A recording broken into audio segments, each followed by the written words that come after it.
The A-List is sponsored by Ad House Advertising School, where you get 10 weeks of live Zoom classes with a working ad pro.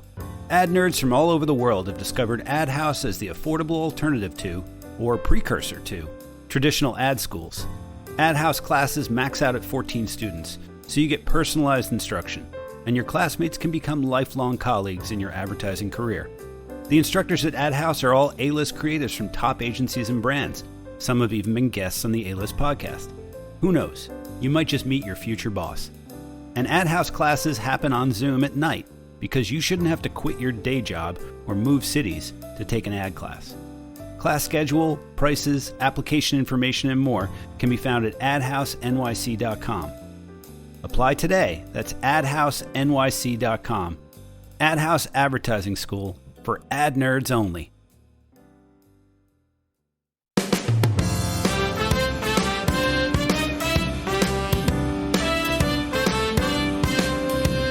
Welcome to the A-List.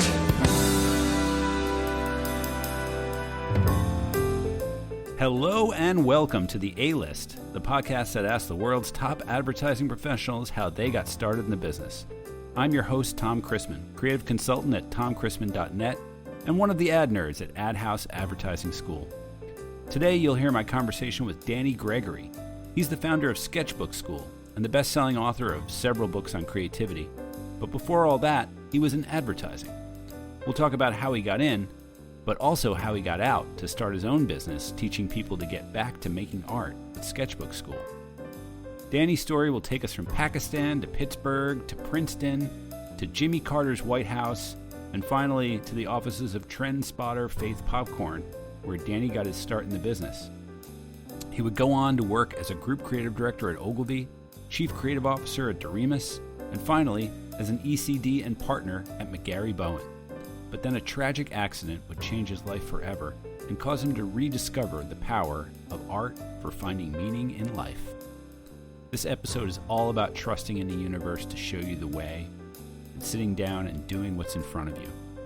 So get out your sketchbook and doodle along while you listen to my conversation with Mr. Danny Gregory. Danny Gregory, hello. Hi there. Nice to meet you. Nice to meet you. You were born in London, which you have no accent, but it looks like you went all over the world. What's your story? Where'd you come from? Well, my mother was born in Pakistan, of German parents, and went to school in England, where she met my father, who was English, and so I was born there. Their marriage lasted for like a year or two, and then through a series of, it was the 1960s. My mother liked to get divorced a lot, so. And she wasn't really from anywhere in particular. So we moved a lot.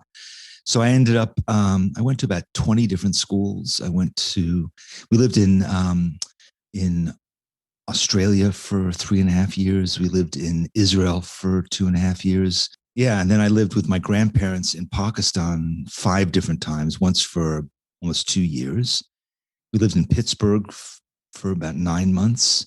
And then where else? Yeah. Then we finally came to settle down in Brooklyn when I was almost 13. So since then, I've lived in America. Well, how did that affect you, do you think? I think in a lot of ways it helped me, I would say, because invariably I would be in a new school where often there was a different language. There's almost every time there was different things that kids were into. Different sports, so if you're in Pakistan, kids are playing cricket. If you're in Australia, they're playing rugby. If you're in Israel, they're playing basketball. So whenever I would come, I was like more hopelessly a duck out of water than, even the average kind of geek is anyway. Right. So I think after a while, I probably developed some skills in terms of being a chameleon that helped me, I think, in my advertising career too, the ability to sort of like put on a thing, and to be whoever. So yeah, I think that, and I think it also helped me creatively because I never took anything for granted. And I was also pretty open-minded in any situation. I was like, I've got to figure out what's going on here. I can't just say, well, that's not the way you do things. So I think that really helped to define a lot of skills that were useful to me throughout my life. So you end up going to Princeton, pretty good school. How did you get to there, and why did you go to Princeton? Well, so I went to a high school called Brooklyn Friends School that is a Quaker school. And when I went there in the 70s, it was very there were no grades. It was very free form. And the classes were really, my grade had about 30 people in it, 35 people. So it was very small. And when it came to applying to college, I think all of us were like, oh, we have no grades. Like, how do we apply to colleges? Yeah. And so I decided I'll apply to every school in the Ivy League just because I'd heard of it. Right. Princeton was the one I liked. F. Scott Fitzgerald. He had gone there. And I was like, yeah, that'll be the one that I go to. Yeah. So, I got in and I went there. I just, I didn't. And what did you want to be at that point in high school? What did you have any idea? I had already been lots of different things in high school. So I had done a lot of acting, but I clearly wasn't going to be an actor. Mm-hmm. I was the editor of the high school paper, but I kind of knew I wasn't going to be a journalist. And I knew I wasn't going to be an artist, even though I did make art in high school. So my mother, like me, had also moved around a lot. So her career was sort of a shambles, but she had a PhD in psychology, and she ended up as an account person at Ogilvy when I was in high school, working on Avon. So I went to a shoot that she was doing in downtown Brooklyn for Avon. I have a photograph of me there. I don't remember much about it, but I was like, oh, this is sort of interesting.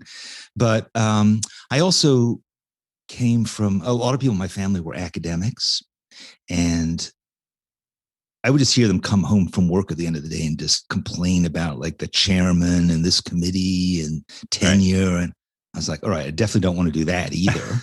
But I sort of stumbled along. And then my second stepfather was a political scientist, and my uncle was a political scientist. So I decided, all right, I'll major in political science. No idea again why, because I knew I didn't want to be an academic.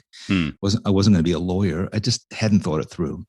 So I majored in political science, and my and I had a minor in Near Eastern studies for no particular reason, but because I spoke Hebrew, I got credit for it. So, and then I did a little bit of writing for the Daily Princetonian. And then when I was end of my sophomore year, I was a White House intern.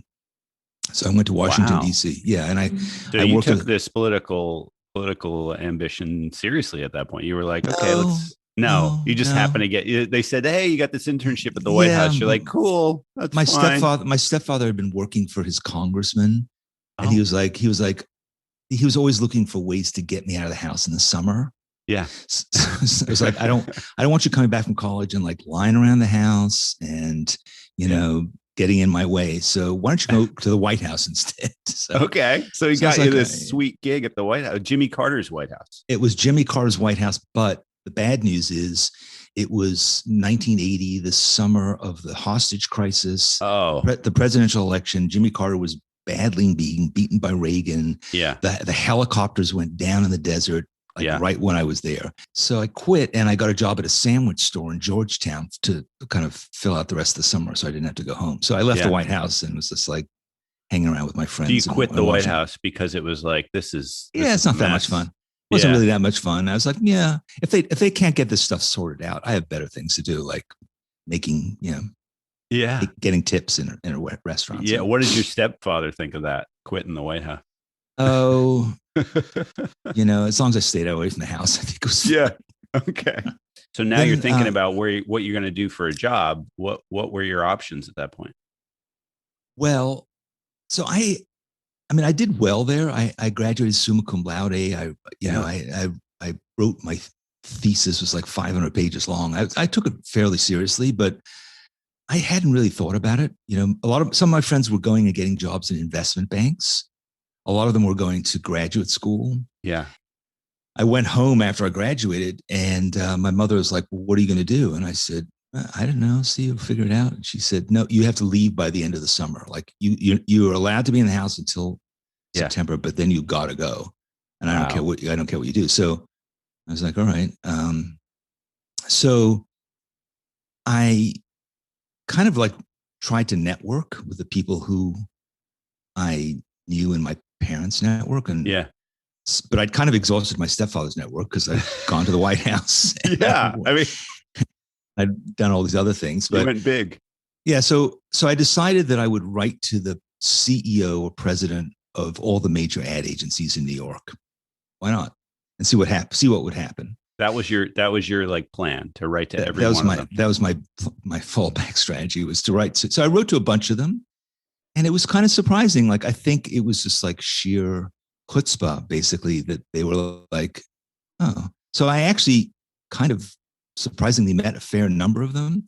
Yeah. And they were like, well, what do you want to be? And I said, I don't really know. Oh, they said, well, they said, well, let me explain to you how advertising works. There are account executives and there are creative people. And, which would you want to be? And I said, well, what's involved? I said, I have a resume. I worked at the White House. I went to Princeton.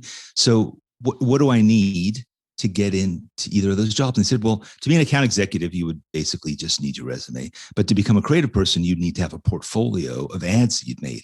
And I was like, all right, I'll become an account person because it's far less work. Yeah. And they said, well, yeah, you really don't seem like an account person. So I said, okay, well, so literally one night, because I had multiple meetings like this, and it wasn't always with the CEO. It would sometimes be like, some other much like totally inappropriate person for me to meet with.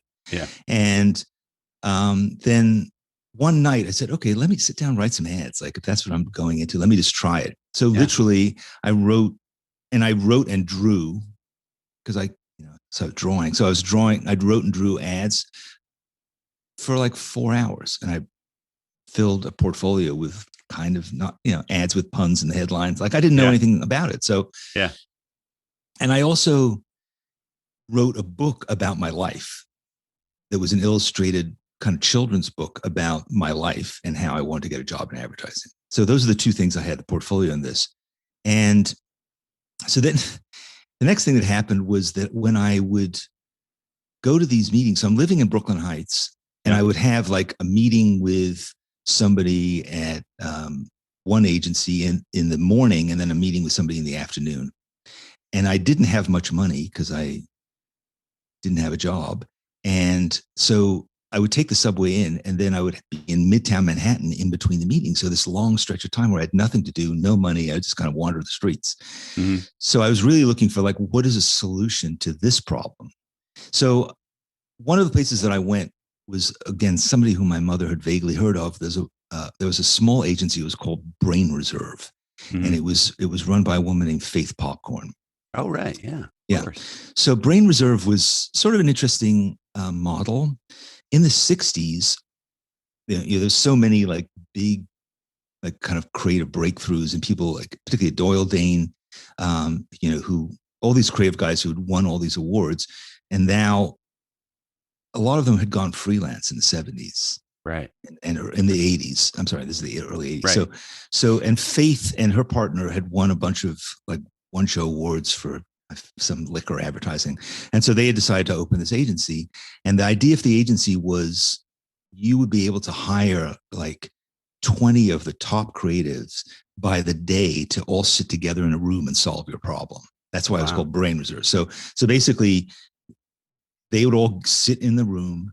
They'd come in with the brief.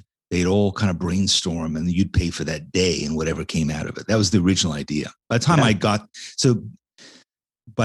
to have this meeting with Faith, it had changed a bit, and it just become kind of a small agency with sort of that. But it had an amazing reel, because the reel was basically all the great ads of the 60s and 70s. It was like 20 years of award show ads. That was their reel. Yeah. And so I got there, and when you say you got there, how did you get that meeting? Again, I think it was my mother had vaguely met Faith in a meeting somewhere. Okay. I don't know.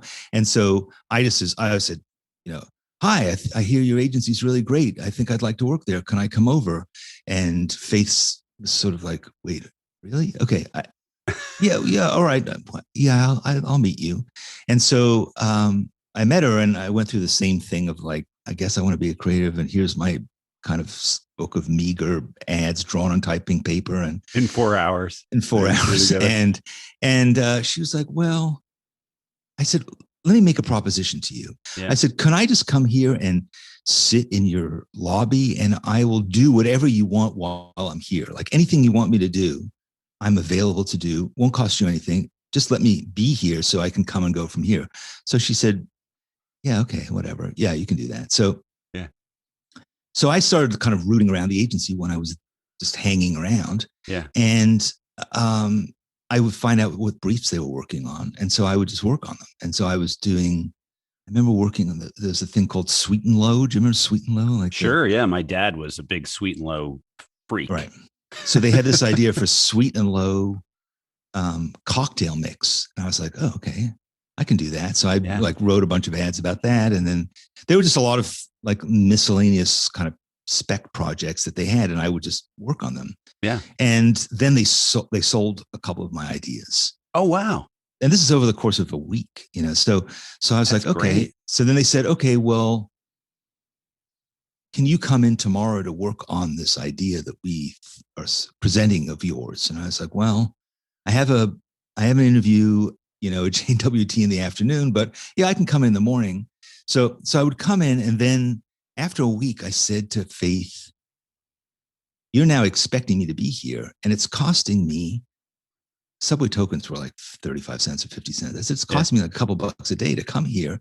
Can you compensate me for that? So she was like, okay. So they gave me like a certain amount of money each week.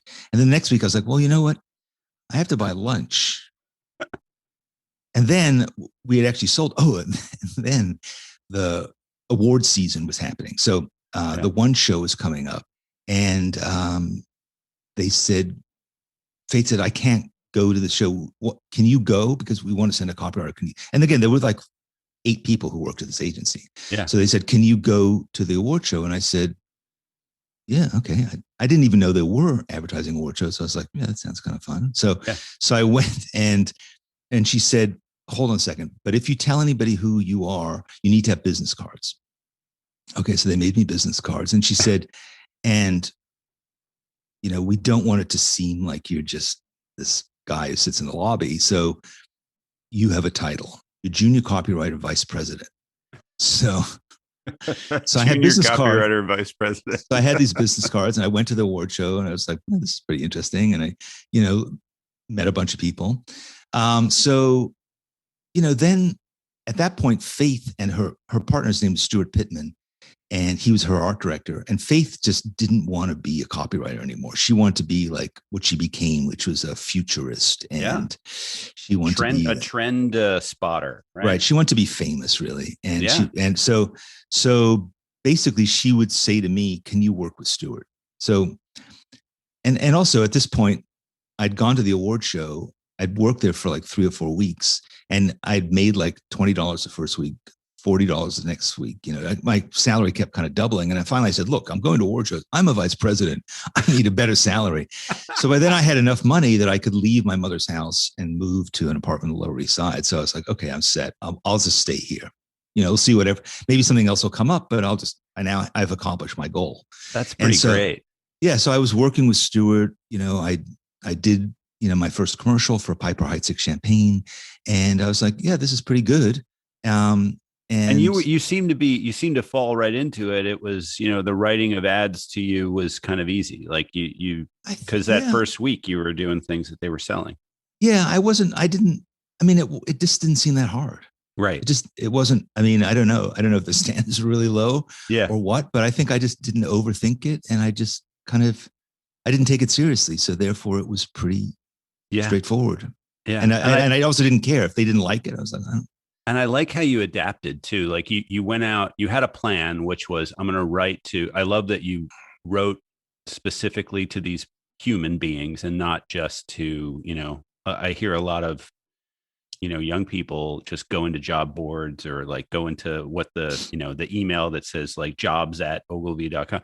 Those things, those are not human, but find humans that you can write to and connect with and just ask to meet them. And so many people don't think that that's even in their power. But if you do it, oftentimes people will say, yeah, sure. Okay. Yeah. Ask for it. I mean, I did when I was in the business. If somebody ever wrote to Yeah. me and was like, kind of vaguely knew who I was or something, I was like, yeah, Yeah. I'll help you. Why not? Yeah. And then when you couldn't get those jobs at those big agencies or they weren't coming or whatever it was, you just adapted to where you were and you said, I'll just be here. And that's cool too. My goal wasn't to be a big advertising person. My goal was to get out of my mother's house and to hang out with my friends in clubs, at night and have my rent paid. So that was fine. But then advertising, here's the difference, I think also is that when I was coming out of college, there was no Miami ad school. There was no art center. There was no place that you could study advertising. So it wouldn't have ever even occurred to me. And also in those days, getting a job in advertising was like, you would just start at the bottom. Like the guy who was my partner for several years started out in the bullpen, and he was doing paste up and it was just, it was not. Yeah. That's where I started at the Deutsch, in Deutsch's like paste up room. And I made the mechanicals, which were a thing back then. Right. I mean, I think it was also like a lot of the people who were successful creatives in advertising had often been other things, and so it was much less of a professional kind of business than it is now. Right. It was just something you might fall into if you're a writer or if you're an artist. And I think it was really interesting because of that, because the people you would meet were like, they didn't want to sit around talking about ads. They wanted to talk about whatever, and it was a lot of fun. Advertising in the 80s was really fun. Yeah. Yeah. You were at the height of the fun. I missed the fun. I came in 92 and everybody was like, yeah, this used to be fun.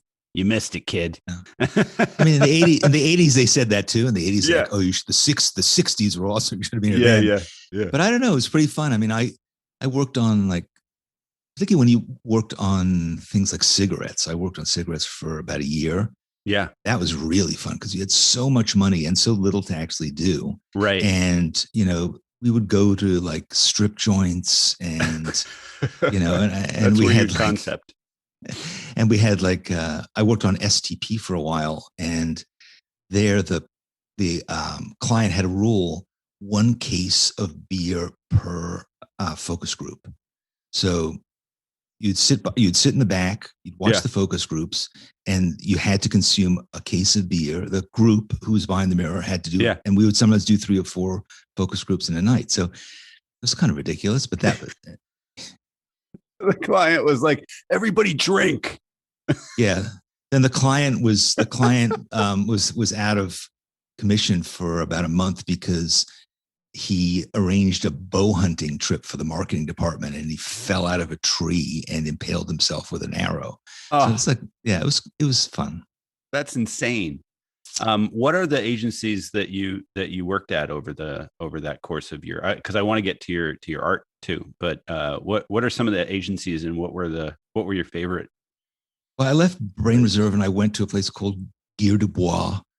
That was a mid-sized agency that had companies. We had like Barnes and Noble was a big client. We had a small part of IBM, and then I left there to go to Ogilvy, which is where I'd always wanted to be. I just wanted to be at Ogilvy, and when I was first writing all these letters, that's really where I wanted to be. Yeah. And I ended up getting a job there through a headhunter, despite all my letters. And in fact, the guy who I'd been writing the letters to and who kept saying to me, like, you're not ready, you're not ready, you're not ready. One day I was walking down the hallway at Ogilvy and he said, oh, are you here to see me? And I said, no, I work here. And he said, wait, well, you do? How did you get in here? And I said, well, job through a headhunter. And he said, why didn't you call me? And I said, well, you always told me I wasn't ready. So I asked somebody else. Yeah. And here I am. So I worked at Ogilvy, and then I worked at Hal Riney, and I very briefly worked at Darcy on Burger King. And then I went back to Ogilvy and I worked there for a few more years. And where else did I work? And then I worked McGarryBowen. at. Then I went to McGarryBowen, like when it was like, I think I was like the 15th person. And that's where I ended up staying for 8 or 9 years. So most places I was at for 18 months to 2 years. But that seems to be the average for a lot of creatives, right? Yeah. I mean, McGarry changed an awful lot. So it was like working at 4 or 5 different agencies in the time that I was there. Yeah. So, and my job was changing and things I was doing was different. And it was also when digital advertising was really starting to take hold. So the business was like very much in turmoil, you know. And also I was chief creative officer of Doremus. I forgot about that. Oh, wow. For like 3 years. I did that job in between before McGarry. You rose up through the ranks. You were like, when did it become like, oh, I guess this is my career now? Like when you got to Ogilvy, was that like, okay, I'm gonna get better at this? You know, I think part of me wanted to just. I'm really the only person in my family who worked for other people. Most of my relatives like started their own. Yeah, they had their own companies, or they were doctors or whatever. I think for me it was just like, yeah, and I think it was much harder also when I was younger to start your own company, to start your own business. So, you know, I felt like, yeah, I'll just go from job to job, and I would have a job. And then after a while I'd be like, you know, I'd get sick of it for some reason. And, I would just get another job. So I didn't have a particular plan. I had one plan, which was I wanted to make $100,000 a year by the time I was 30, which was like an insane amount of money at the time. Right. And I hit that goal, and I was like, okay, that's like the one goal I've had. So yeah. I didn't really have any others. So yeah. But I sort of wanted to be a chief creative officer, and I tried it. And then when I was at McGarry, I was an executive creative director, which I liked better. Chief creative officer meant I spent just a lot of time in meetings with the CEO and the CFO. And but then you made the transition. And a lot of people, especially this day and age, you know, that are my age, older, are like, what am I going to do next? When did you start thinking about that? And you started drawing in your 30s, right? Like you weren't really serious about being an artist or being an illustrator until you. No, I was a copywriter. Yeah. And you were drawing why did you start? What happened was when I was in my late 30s, I was married at that point. My son was 9 months old, and my wife had an accident. She fell onto the tracks of the subway, and she got run over by a train. Oh my God. And she survived, but she was paralyzed. She was in a wheelchair for the rest of her life. Mm. So, and, you know, I was in the middle of launching a big campaign for IBM on the internet. It was like the early days of the internet. And,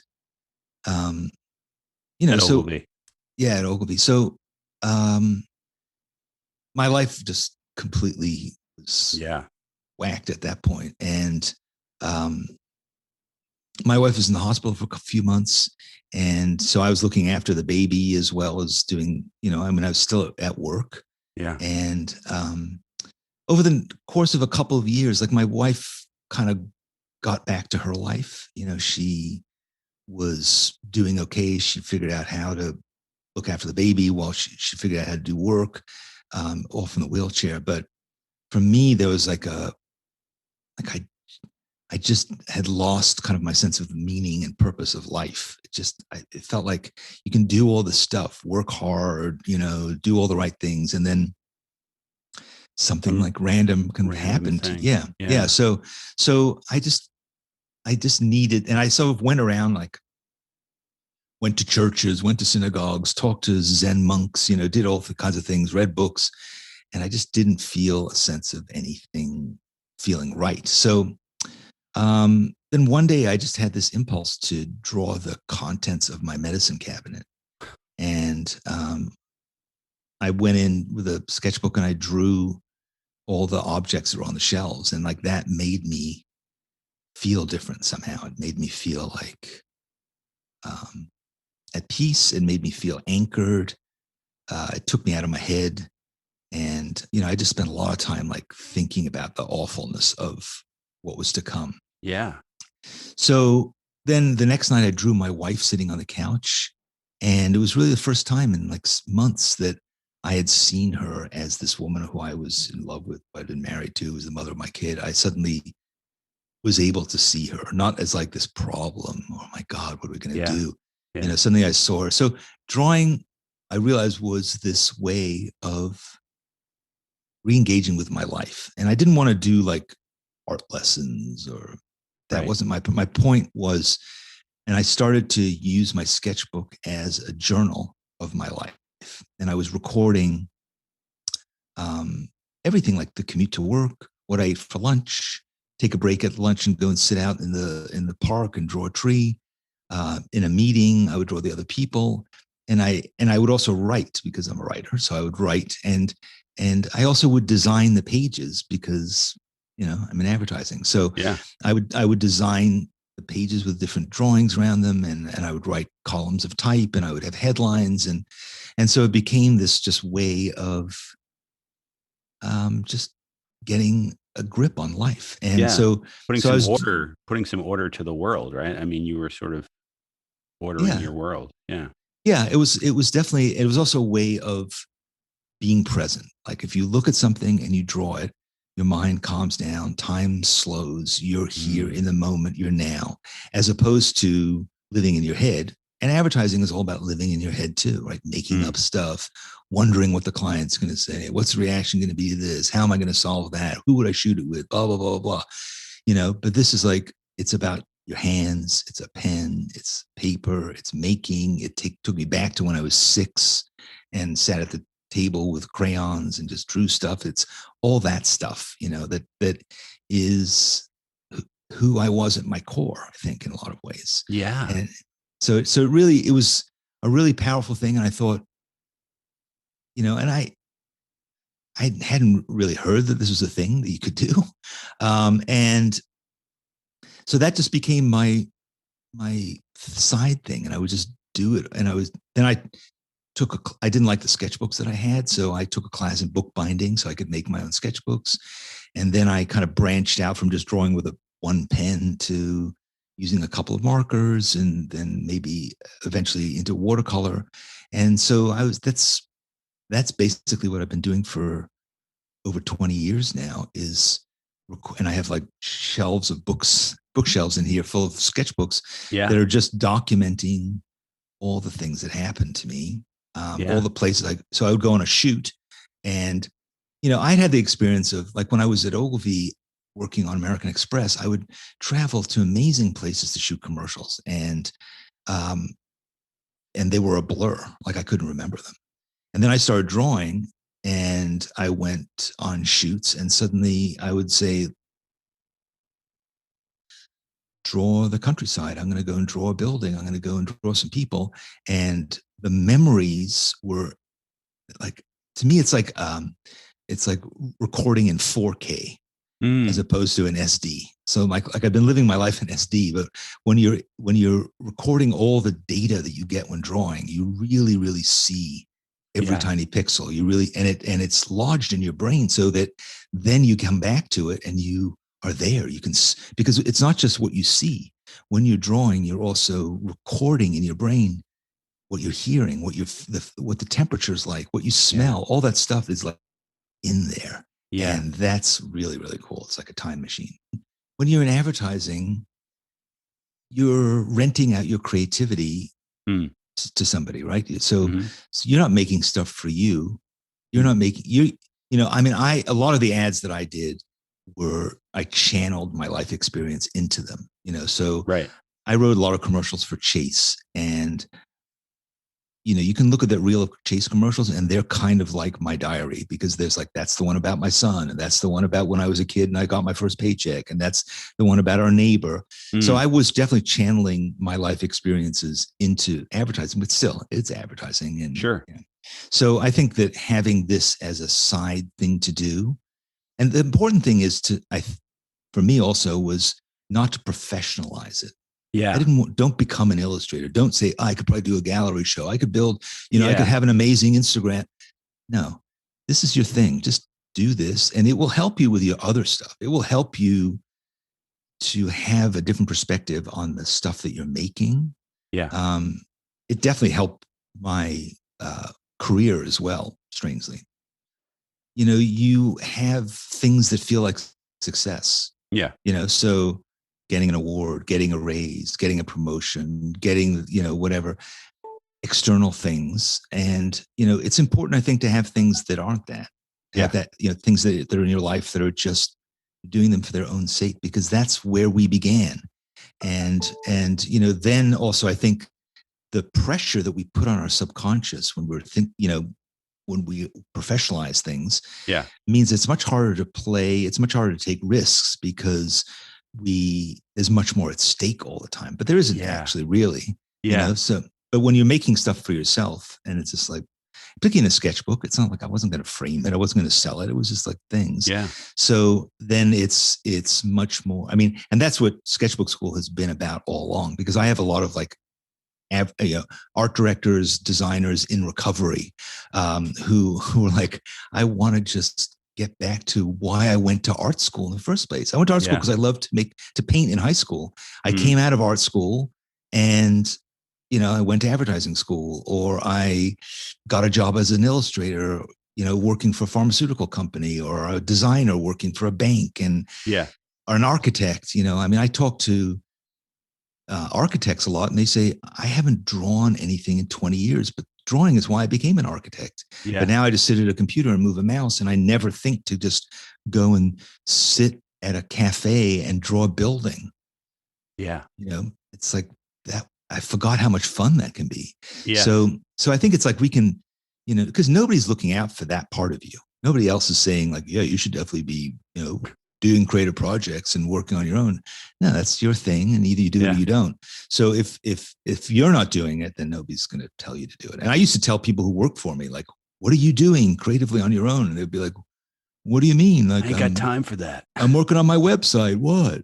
When did Sketchbook Skool sort of pop into your head? Were you still in advertising when that idea came to you, or had you left? Or well, so as you can tell through the narrative thread running throughout this entire conversation, I have planned very little in my life. It's all happened by happenstance. Yeah. And when I was working at McGarryBowen, at the last big account I was running was Chevron, and I had a few other accounts in my group. And I was directing, and I was doing a bunch of stuff, and Chevron was realizing like they needed to do more digital work, which I've been pushing them to do. And, I was just doing, I remember going to meetings at the New York Times and talking to them about some of the really interesting things that they were doing. This is like 10 years ago. And thinking like, God, like I'm trying to drag these corporate clients kicking and screaming to do something beyond a 30-second commercial. Like, right. It's really, it's just boring. Yeah. And there are so many things that I'm interested in. I've always been interested in digital stuff. I had my first website in like 94, I think. I started my first community in 2002. And I remember when I was first working on digital advertising for IBM, this is in the mid 90s, we did advertising for when they sponsored the Atlanta Olympics. And I built a website that was about the website. It was called the Boiler Room. And other creatives in Ogilvy would be like, what are you doing? And I was like, well, this is really cool because nobody's really paying attention. And I love to write long things. I used to write long body copy. So I was like, when you write a website, you can, and I was explaining to them, like, this is what hyperlink copy is. You can write a really long thing and then you can have links that go to other things, and you can write all this stuff. And frankly, nobody, the client's really even looking at it. And this is what I'm doing. And it's really interesting. And they would say, but can't put it in your portfolio and you can't win awards for it. So what's the point? Yeah. It's like, I don't know. I'm still getting paid. I'm just doing it. So yeah. So I was always interested in all these things. And then, I had written a bunch of books. So this is the part of the story that we're probably not going to go into, but I wrote a bunch of books, and increasingly they were books about the things that I've been talking to you about, art, about how, so I wrote a book called Everyday Matters that was about my wife's experience with her accident and how I learned to draw. I wrote a book called The Creative License, which was really a response to another book called The Artist's Way that you might have heard of. And it was basically saying, instead of The Artist's Way, which is about using writing to get out of your creative block. I was explaining how using drawing can get you out of your creative block. So Creative License, and both those books did really well. Creative License was like, it's still sold really strongly for a decade or more. So I did that. And then I was just interested in this whole phenomenon of sketchbooks. So I did a couple of books that were basically, I thought, I'm going to get in touch with artists and designers and see, are you into sketchbooks? Like, have you done it? Is it a thing? Yeah. And so I did these 2 books about that. And so, so I was just doing, and then I wrote a kid's novel. I wrote a memoir of when my wife was pregnant with my son. I just started writing stuff and making stuff. This is all, again, while I was at work. Yeah. While I was in advertising. And you were doing that at night, or you were doing that at the office when you had a down day, or exactly. I had great technology in my office, so I could scan things. And so I did this bunch of books, and then I just thought, like, and people would always say to me, like, why aren't you doing that? Mm. Oh, and also I had a blog. So I was writing on my blog a lot. As I mentioned before, I had podcasts. I was just doing a lot of other things. And then and I was also a partner at McGarryBowen. This helps. So I was a partner at McGarryBowen. We got bought by Dentsu. So suddenly I had like a bit of money. I was like, oh, okay. And then my wife passed away. Oh, so sorry. So there was all these things that were like, I kept thinking, like, I can continue down this road, dragging corporate clients into the 20th century, 21st century, more like, or, I can start to trust in what I'm doing. Yeah. And say, like, maybe there's a thing here, and it may not be as lucrative as advertising, but it may be really what I'm supposed to be doing. So, so eventually, then my girlfriend, after my wife passed away, I had a girlfriend, and she got a job in California. And she said, and my son had graduated from high school and he was at RISD. And so I thought, okay, screw it. I'll quit. And so we moved to Los Angeles for a year. And while I was there, I wanted to do an online course. And that one online course ended up metastasizing into what is now Sketchbook Skool, which is like a much, much bigger thing. I wrote another couple of books while I was in LA. And I thought I was going to freelance, and I did a bit, but I was like, I just can't do this anymore. So I stopped doing that. And, starting a business, something I'd never thought I would do, but suddenly all these things that I wanted to do, and particularly advertising things, because figuring out how to advertise Sketchbook Skool. How to do that, how to create a brand identity for it, how to do social media, all this stuff. It just became an outlet for any advertising desires I had. Yeah. And I got to help people because, we've had like, 50 or 60,000 students have come through. And so a lot of them are learning to do stuff. And then I taught a course, which became a book called How to Draw Without Talent. And that was the thing I wanted to do, which is to say, you don't really need talent. You just need to start doing it. And so it's kind of, and that is sort of what you did in your life. Like you didn't really make a plan to be in advertising. You didn't really make a plan to, how am I going to be a creative director, or how am I going to, you just sort of started doing it. You got to Faith Popcorn and you just kept doing what was in front of you, which is sort of what you do when you draw. That's kind of amazing. And now you've got Sketchbook Skool, which has plenty of great little classes that are all videos, and you can do them at your own pace. I did I forget which one I did, but it was just a way of like trying to prompt myself to draw something, and it was so great. And it was so fun. And I did. I filled several sketchbooks after that. And I try to do it whenever I can.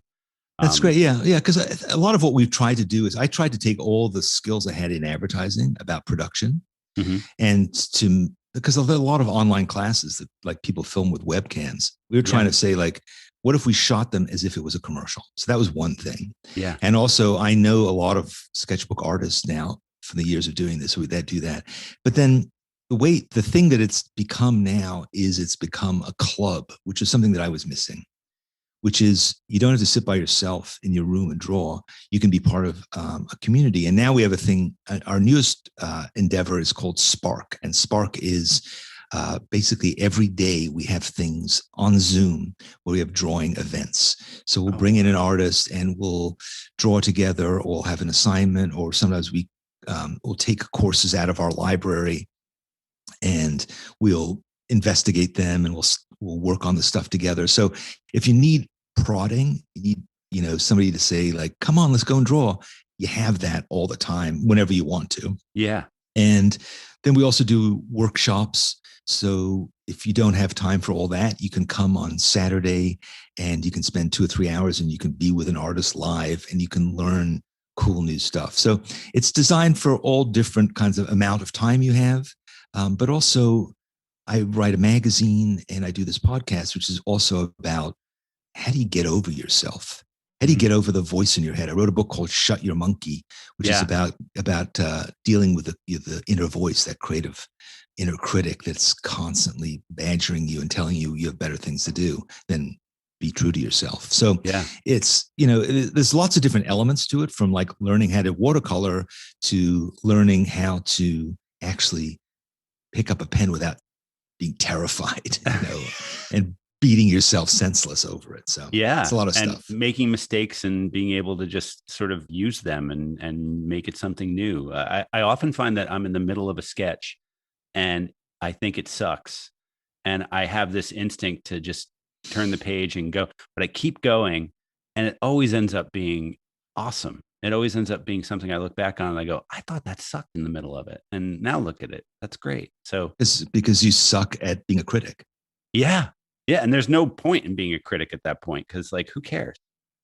Right, exactly. And I think we know this in our work when we're developing ideas, that if you're working with a partner who's constantly assessing your ideas as you have them, I'm sure everybody's had that experience of like, well, I don't know if that would work. Well, we did something like that. I saw something like that in an award show. And would you just like, why don't you go to your office and let's meet up later on when we have a bunch of ideas? Yeah. So it's like, can you do that to that voice in your head and to say, you know what, let's take a break.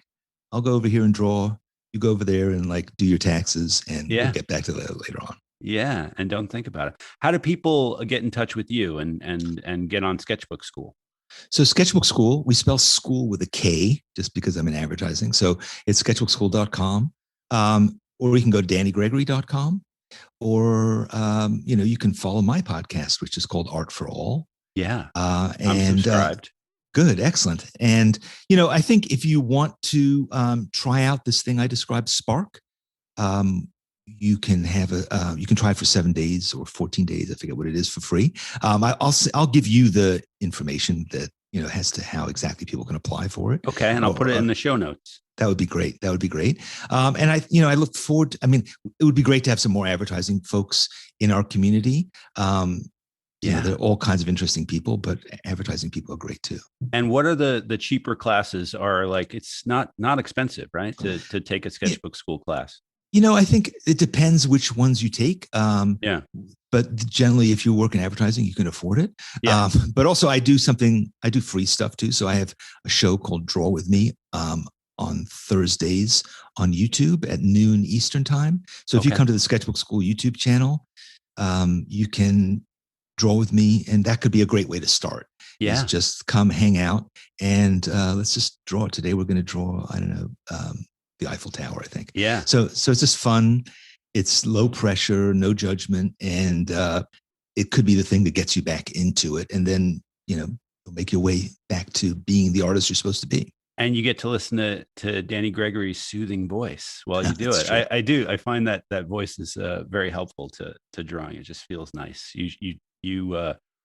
I loved Mr. Rogers when I was a kid, and that sort of, it feels like that feeling again when I'm drawing with you. I'll put on a cardigan. And, and we can be my neighbor, and we can do some ASMR. Yes, it's true. All right. Thanks for coming on, Danny. You bet. This is really fun. It was fun to talk about advertising. I haven't talked about it in a while, but it's a great industry to be a part of. And, just don't forget that you're a three-dimensional human being as well. Oh, good advice. Thank you so much. You bet. And I'm going to listen to your podcast and come to one of your draw with me's. Please soon. do. That'd be awesome. Thanks a lot, man.